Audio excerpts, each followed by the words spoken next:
बुलबुल, क्या बात है? आज तुम कुछ परेशान दिखाई दे रही हो। हाँ रानो, जैसा कि बाहर का मौसम आ चुका है और मुझे दवा बनाने के लिए खास फूलों की जरूरत है। हाँ तो बुलबुल, इसमें चिंता करने की क्या बात है? हाँ रानो, क्या है ना कि वो फूल हमारे जंगल में नहीं है, वो फूल तो पहाड़ों के उस पार वाले जंगल में है। और मसला ये है कि मैं वहाँ अकेली नहीं जा सकती। बुलबुल, बस इतनी सी बात, तुम चिंता ना करो, मैं तुम्हारे साथ चलती हूँ, क्योंकि तुम जंगल के पक्षियों के लिए इतना सब कुछ करती हो और हमारा भी फर्ज है कि तुम्हारी मदद करें। ये सुनकर बुलबुल बहुत ज्यादा खुश हो जाती है। रानो, सच में तुमने तो मेरी बहुत बड़ी चिंता ही दूर कर दी। तो फिर चलो हम दूसरे जंगल के लिए आज ही रवाना होते हैं। फिर रानो और बुलबुल पहाड़ी के उस पार वाले जंगल की तरफ निकल पड़ती हैं। वो जंगल काफी दूर था, इसीलिए वो बहुत देर तक उड़ती रहती हैं। और आखिरकार उड़ते उड़ते वो दोनों एक बहुत ही खूबसूरत से जंगल में पहुंच जाती हैं। रानो, यही वो जंगल है, मगर जो फूल मुझे चाहिए वो पता नहीं कहाँ मिलेंगे। देखो बुलबुल, हम यहाँ तक तो आ ही गए हैं और वो फूल भी मिल ही जाएंगे। हमें किसी की मदद लेना होगी। वो देखो, सामने एक घर है जिसमें से धुआं निकल रहा है, शायद उसमें कोई रहता है। हम वहाँ चलकर किसी की मदद मांगते हैं।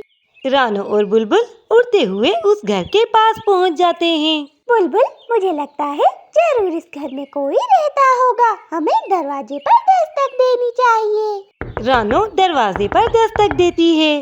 कुछ ही देर में उस घर से एक चिड़ा बाहर आता है। आप दोनों कौन हैं? मुझे आप दोनों इस जंगल की तो नहीं लगती।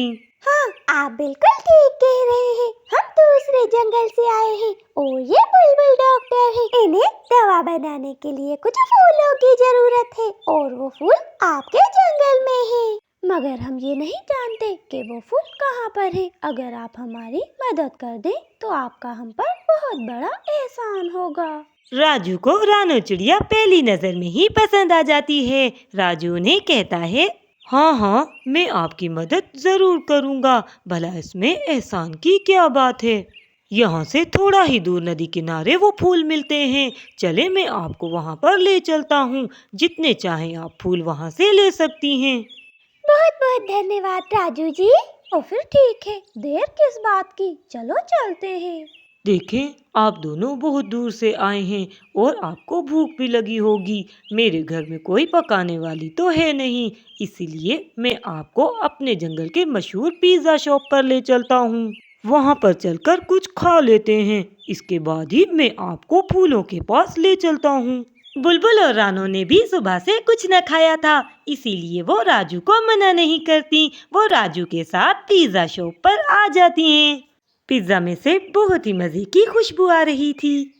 बुलबुल को तो बहुत ज्यादा भूख लगी थी, इसीलिए वो झट से पिज्जा खाने लगती है। आप बहुत अच्छे हैं, आपने हमारी बहुत मदद की। वैसे आप अकेले क्यों रहते हैं? वो क्या है न रानो, बचपन में ही मेरे माता पिता इस दुनिया से चले गए, बस उसके बाद मैं अकेला ही रहता हूँ। मगर तुम बताओ, तुम्हारे घर में कौन कौन है? बस मेरी कहानी भी कुछ आपकी तरह ही है, मैं भी अकेली ही रहती हूँ। जंगल के कुछ दोस्त हैं जिनके साथ समय गुजर जाता है, जैसे बुलबुल डॉक्टर, ये बहुत अच्छी दोस्त और डॉक्टर है। इसी तरह वो दोनों आपस में काफी देर तक बातें करते रहते हैं और थोड़ी ही देर बाद राजू उन्हें एक सुंदर सी नदी पर ले आता है, जहाँ पर बहुत ही सुंदर सुंदर से फूल खिले थे। राजू, तुम्हारा बहुत बहुत धन्यवाद, यही तो वो फूल हैं जो मुझे चाहिए थे। कोई बात नहीं डॉक्टर बुलबुल, आप जितने चाहें फूल यहाँ से ले जा सकती हैं। मुझे खुशी है कि मैं आपके काम आ सका। राजू जी, बुलबुल डॉक्टर बिल्कुल ठीक कह रहे हैं, आपने हमारा बहुत साथ दिया, वाकई आप बहुत अच्छे हैं। रानो, वैसे भी काफी देर हो चुकी है, अब हमें फूल लेकर चलना चाहिए। हाँ, बातें करते करते समय का पता ही नहीं चला और हमें चलना चाहिए अब। फिर रानो और बुलबुल वहाँ से ढेरों फूल लेकर चले जाते हैं। प्यारे दोस्तों, अगर वीडियो पसंद आए तो वीडियो को लाइक और हमारे चैनल को सब्सक्राइब करना ना भूलें। और फूल लेकर वो दोनों घर पहुंच जाती हैं। बुलबुल, हम कितनी जल्दी वापस आ गए। हमें कुछ देर वहाँ पर रुकना चाहिए था। और वो जंगल कितना सुंदर था ना। रानो की ये बात सुनकर बुलबुल मुस्कुराने लगती है। रानो, वो जंगल अच्छा था या राजू? बुलबुल, तुम भी ना खामखा ही गलत मतलब निकाल लेती हो। मेरा वो मतलब नहीं था। रानो, मैं मजाक नहीं कर रही, मैं तो सच कह रही हूँ। राजू सच में बहुत अच्छा चिड़ा है। मुझे लगता है तुम्हें उससे शादी कर लेनी चाहिए। रानो बुलबुल की ये बात सुनकर शर्मा जाती है। वो बुलबुल से कुछ नहीं कहती। इधर राजू भी रानो के बारे में ही सोच रहा था। रानो कितनी अच्छी थी ना। मैं ऐसा करता हूँ, कुछ फूल तोड़ कर ले जाता हूँ और उसे अपनी मन की बात भी बता दूंगा। हाँ, ये ठीक रहेगा। और सुबह होते ही राजू कुछ फूल लेकर रानो चिड़िया के जंगल की तरफ चल पड़ता है। इधर रानो और बुलबुल अपने घर के बाहर बैठी हुई थी कि वहाँ पर राजू आ जाता है। अरे राजू, तुम यहाँ कैसे? वो क्या है ना बुलबुल डॉक्टर, मैंने सोचा कि शायद आपको फूलों की जरूरत हो, इसीलिए मैं आपके लिए फूल ले आया हूँ। राजू, मैं समझ गई हूँ कि तुम यहाँ क्यों आए हो। मैं चाहती हूँ तुम रानू से शादी कर लो। राजू बुलबुल की ये बात सुनकर बहुत खुश होता है। बुलबुल डॉक्टर, आप बहुत अच्छी हैं। आपने मेरे मन की बात समझ ली, मगर आप रानो से तो पूछ लें, कहीं इसको कोई एतराज तो नहीं? नहीं नहीं, ऐसी कोई बात नहीं। रानू को भला क्या इतराज हो सकता है। इसके बाद राजू रानो से शादी करके उसे अपने घर ले जाता है। रानो, ये मेरा घर है, बताओ कैसा लगा तुम्हें मेरा घर? राजू जी, मेरा नहीं बल्कि आज के बाद ये हमारा घर है और ये घर बहुत सुंदर है। इसके बाद वो दोनों उस घर में हंसी खुशी रहने लगते हैं।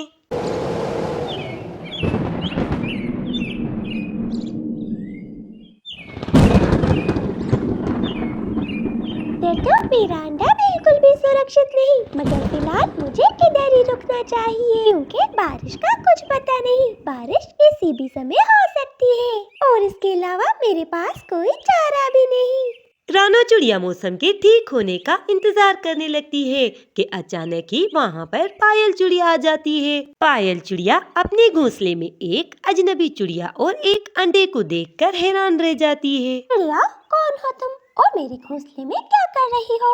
ऐसे एकदम अपने पीछे अचानक से एक चिड़िया को देखकर रानी चिड़िया कुछ घबरा सी जाती है। मेरा नाम रानू है और मैं यहाँ से थोड़ी ही दूर एक पेड़ पर रहती हूँ। तेज तूफान के कारण मेरा घोंसला टूटकर जमीन पर गिर गया। बड़ी मुश्किल से मैं अपने अंडे को यहाँ तक लाई हूँ। अब मेरा कोई और ठिकाना भी नहीं है। क्या मैं अपने अंडे को आपके घोंसले में रख सकती हूँ?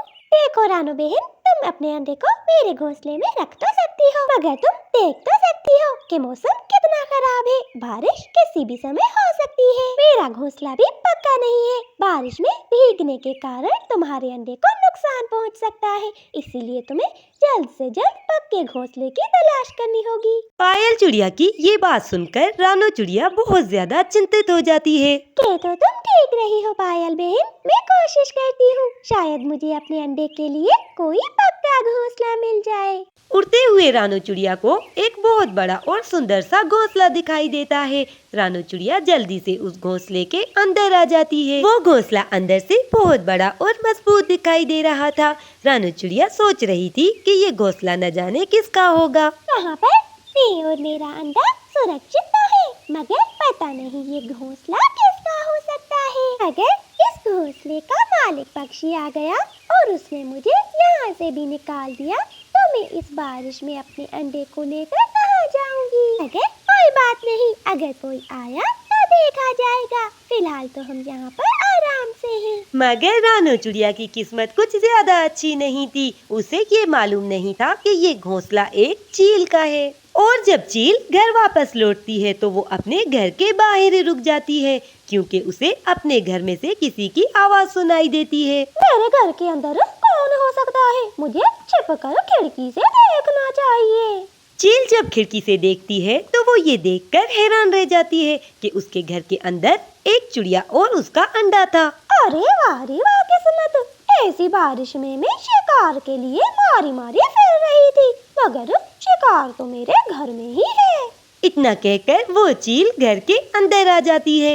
रानो चिड़िया एक चील को देखकर डर जाती है। रानो चिड़िया उड़ती है और वो खिड़की की तरफ बढ़ती है, मगर वो कुछ सोचकर वापस घोंसले में आकर बैठ जाती है। चिड़िया, तुम्हारे पास मौका बहुत अच्छा था, मगर तुम यहाँ से भागी क्यों नहीं? अगर तुम चाहती तो खिड़की के रास्ते बाहर जा सकती थी। चील, मैं एक माँ हूँ और मैं अपने बच्चे को मुसीबत में छोड़कर नहीं जा सकती थी। अगर तुम चाहो तो मुझे खा लो, मगर मेरे अंडे को कुछ मत कहना। रानो चिड़िया चील से अभी इतना कहती है कि उसका अंडा हिलने लगता है और रानो चिड़िया का अंडा टूट जाता है, जिसमें से एक सुंदर सा बच्चा निकलता है। रानो चिड़िया अपने अंडे में से बच्चा निकलता देखकर बहुत खुश होती है और उसे प्यार से सहलाने लगती है। ये सब देखकर चील को चिड़िया और उसके छोटे से बच्चे पर दया आ जाती है। जाओ चिड़िया, मैंने तुम्हें अपने छोटे से बच्चे के लिए छोड़ दिया। देखो तो सही, तुम्हारा बच्चा कितना सुंदर है। रानो चिड़िया ये सुनकर बहुत खुश हो जाती है। चिड़िया, बाहर मौसम बहुत खराब है। आज की रात तुम मेरे घर में रुक सकती हो और तुमने कुछ खाया भी नहीं होगा। चील दी, तुम्हारा बहुत बहुत धन्यवाद। तुम तो बहुत दयालु हो। मैं तो बिला वजह तुमसे डर रही थी। फिर इसके बाद वो चील अपने घर में कुछ रखे हुए फल रानो और उसके बच्चे को दे देती है और फल खाने के बाद चिड़िया और उसका बच्चा आराम से चील के घोंसले में ही सो जाते हैं और फिर सुबह हो जाती है। चील दी, आपका बहुत बहुत धन्यवाद। आपने मेरी बहुत मदद की। मैं आपका ये एहसान कभी नहीं भूलूंगी। रानो, कोई बात नहीं, मुझे भी खुशी है कि मैंने जिंदगी में कोई तो अच्छा काम किया।